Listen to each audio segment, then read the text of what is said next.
history then as I'm going along, because it kind of goes hand in hand. The first stand where we started later on, the Cusack stand I mentioned. And the man who was named after is Michael Cusack, one of the founders of the GAA. And it kind of ties in then what I was saying to the gentleman here later on about what Ireland was like before the GAA kind of came around. Right? The GAA was founded in 1884, and it wasn't too long after one of the worst events in European history at the time. We call it An Gorta Mór. It's in Irish called the Great Hunger. Some people call it. Did you ever hear of a famine? It wasn't really now a famine as you get these days in some parts of the world. It was because of colonial misrule in Ireland. 1 million people died, 2 million people had to emigrate right all over the world. So Ireland, not the best place to be, as you can imagine. Not the best place to play sports. More people worried about getting food than maybe playing games. So as well as that, all our other customs being forgotten about or oppressed and that because we're under British rule. So if it wasn't for people like Michael Cusack getting to get out the rest of them, we mightn't have this lovely stadium. Or more importantly, our great games. So we owe a lot to that man there. Next stand to be finished. We came underneath there earlier on, the canal end. And we actually gave this a name there 3 years ago, the Davin stand, after Morris Davin. And he was the first president of the GAA. Also a great athlete himself. You'll see some of his medals down in the museum there, his cups, him and his brothers. Real all-round characters. And actually a lot of the people who I'll be talking about here today, there's some men back then, most men these days aren't half the men they were. Talking about multitasking, and I don't know where he got the time. But he would have been a great hammer throwing champion, rower.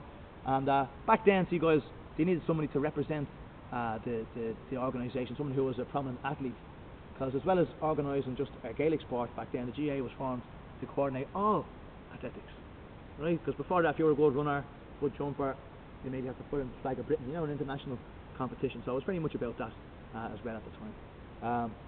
This stand that we're sitting in, very, very important. Some people actually would call this a monument itself, where we are. It's the Hogan stand, and it's named after a poor man who was actually killed in the stadium. So where we actually are, guys, I was telling you about how historic our games are and our organisation. This size even, really, I don't know a stadium that's as historic as it. The stand, Hogan stand here, named after Michael Hogan, shot here on one of the saddest days of Croke Park's history, called Bloody Sunday. Did you ever hear of it? Back in 1920, basically during the middle of our War of Independence here in Ireland, we were fighting for freedom, and a lot of things going on in Ireland, basically ambushes every day, skirmishes, assassinations, revenge attacks down, reprisals, hunger strikes, all this going on. And one of these revenge attacks was taken out here at a match, right?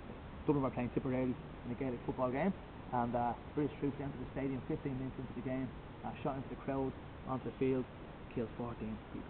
Alright, so one of them a player of the Tipperary team called Michael Hogan, so we named this the Hogan stand after him. So you can see, quite important to Irish people and that, so we named it after him, but not in honour of him, but of all the people on the day, and all the people even through the centuries who would have maybe sacrificed that just to play our own native sports. Down to the corner then, and I'm definitely looking after everyone here. A Mayo man, with people here from Mayo. That little corner there with the big screen is used to be the Nally stand, but we keep the name Nally for that section of the terrace there after a man called Patrick Nally from Ballin, County Mayo. And this ties in with, I suppose, all our countries here, because back then, guys, as well as people organising their games for kind of, you know, national pride and things like that, there's also a lot of class distinction, wasn't there? Probably the same in your countries between sports.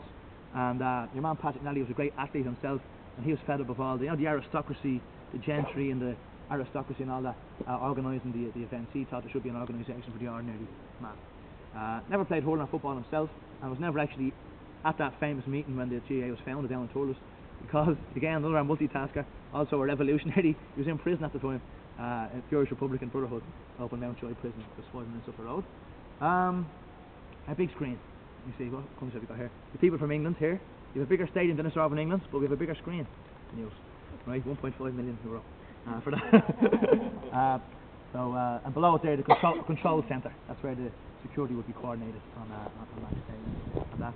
And then I left the last bit down there to last, because it'd be my favourite end of the stadium. I'm from Dublin. You may have guessed with the old accent there.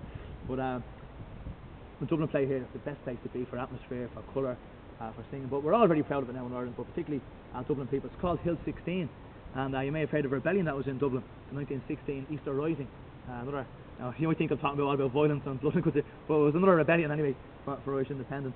But basically, a lot of Dublin got damaged, so all the rubble, debris was gathered up, taken out, and put into the foundations of that.